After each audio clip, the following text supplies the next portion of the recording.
Hi friends, स्वागत है आपका अपना एजुकेशन चैनल में।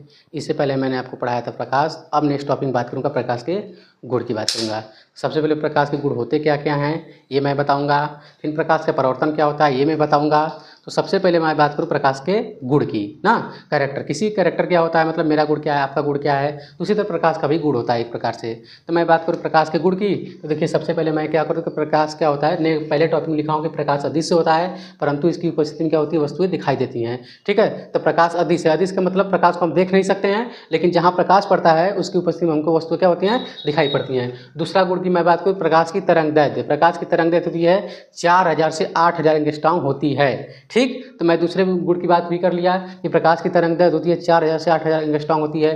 फिर मैं बात करूँ तीसरे गुण की, तो प्रकाश सरल रेखा में गमन करता है। सरल रेखा का मतलब होता है एक सीधी रेखा में गमन करता है, मतलब प्रकाश टेढ़ा मेढ़ा नहीं चल सकता है, वह एक सीधी रेखा में। जैसे आपने कभी करके टॉर्च ऑन किया होगा तो आप देखते हैं सीधी रेखा जाती है। ठीक, तो सीधी रेखा में गमन करना का मतलब सरल रेखा गमन करना।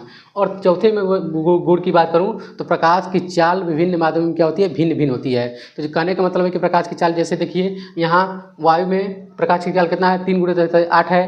मतलब वायु का मतलब क्या होता है, निर्वात। निर्वात का मतलब होता है कोई वातावरण नहीं होता है। तो मान लीजिए कि ऐसा कोई स्थान है ही नहीं कि जहाँ वातावरण नहीं है, हर जगह वायु है। तो इसलिए मैं निर्वात को क्या करता हूँ कि वायु मान लेता हूँ, और वो है भी।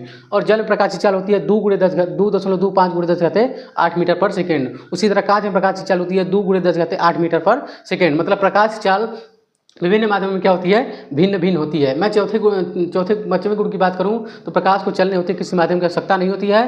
प्रकाश क्या होता है कि प्रकाश को चलने के लिए किसी माध्यम की आवश्यकता नहीं होती। मतलब मैं हूं, मतलब आप लोग भी हैं तो आप चल रहे हैं किस माध्यम, भाई पृथ्वी पर चल रहे हैं। लेकिन प्रकाश है तो हवा में आप फायर कर दीजिए, कहने का मतलब चला दीजिए, तो उसमें जैसे टॉर्च ऑन करेंगे तो वो जैसे उड़ता है, तो कहने का मतलब है कि निर्वात प्रकाश की चाल। तो निर्वात के प्रकाश की चाल कहने का मतलब है कि उसको माध्यम की आवश्यकता नहीं होती है। और निर्वात को क्या माना गया है, वायु को क्या माना गया है, निर्वात। ठीक, तो उसी तरह और निर्वात का मतलब ये होता है कि जहाँ कोई वातावरण ना हो। अब बात करें प्रकाश के परावर्तन की, तो मैं बात करूँगा रिफ्लेक्शन ऑफ लाइट की। तो प्रकाश का परावर्तन होता क्या है, सबसे पहले तो देखिए, जब प्रकाश की किरणें किसी समतल पृष्ठ से टकराती हैं, जब प्रकाश की किरणें किसी समतल चिकने पृष्ठ से टकराती हैं, टकराने के पश्चात उसी मार्ग में क्या होती हैं, वापस लौट जाती हैं। इस घटना को कहते हैं प्रकाश का परावर्तन कहते हैं। अब इसको मैं देख लूँगा डायग्राम के माध्यम से। जो पेपर में आपको टॉपिक पूछे जाते हैं, प्रकाश के परिवर्तन पूछ सकता है और प्रकाश के गुण पूछ सकते हैं। ठीक है, तो मैं बात करूँ प्रकाश के परिवर्तन की। देखिए ये मैंने उसका लिखा है परिभाषा, और मैं जा रहा हूँ चित्र के माध्यम से डायग्राम बनाने के, क्योंकि जब पेपर में पूछेगा 5 नंबर का तो आपको उसमें लिखना भी पड़ेगा और क्या चित्र भी बनाना पड़ेगा। तो देखिए सबसे पहले बात करूँ कि एक समतल पृष्ठ ले लेता हूँ।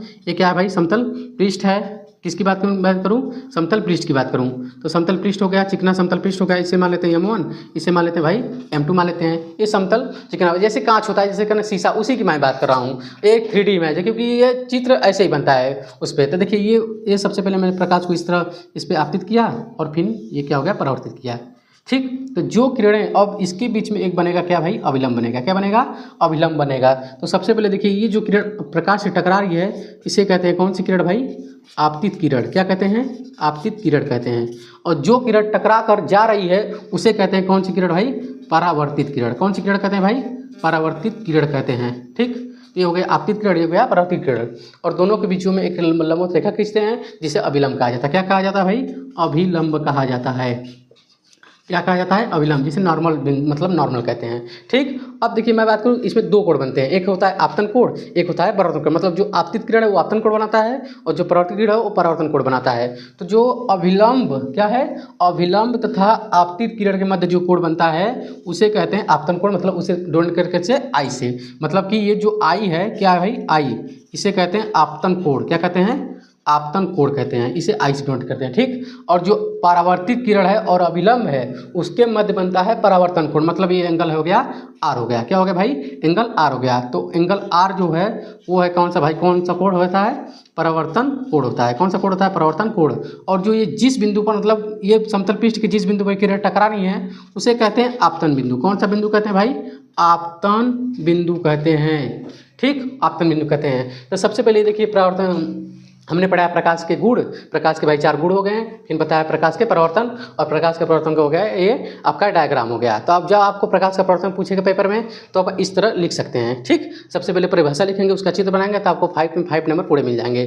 ठीक, तो मैं अब इसका नेक्स्ट वीडियो मैं कल अपलोड मतलब कि कल बताऊंगा।